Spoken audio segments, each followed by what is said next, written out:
बिस्मिल्लाहिर्रहमानिर्रहीम। सामाईन इकराम, पेश खिदमत है हदीस रसूल सल्लल्लाहु अलैहि वसल्लम। बिस्मिल्लाहिर्रहमानिर्रहीम।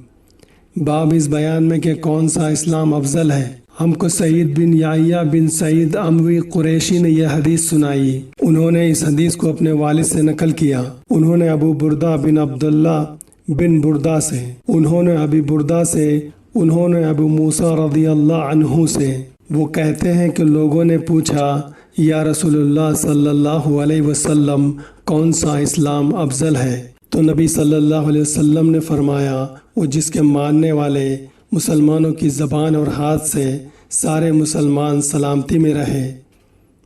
सही बुखारी किताबुल ईमान हदीस नंबर 11।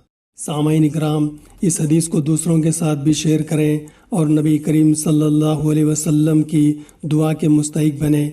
जैसा कि नबी करीम सल्लल्लाहु अलैहि वसल्लम ने फरमाया, अल्लाह उस शख्स को तरोताज़ा रखे जिसने मुझसे कोई बात सुनी, फिर इसने जैसा कुछ मुझसे सुना था हूबहू दूसरों तक पहुँचा दे। जामे तिर्मिज़ी हदीस नंबर 2653।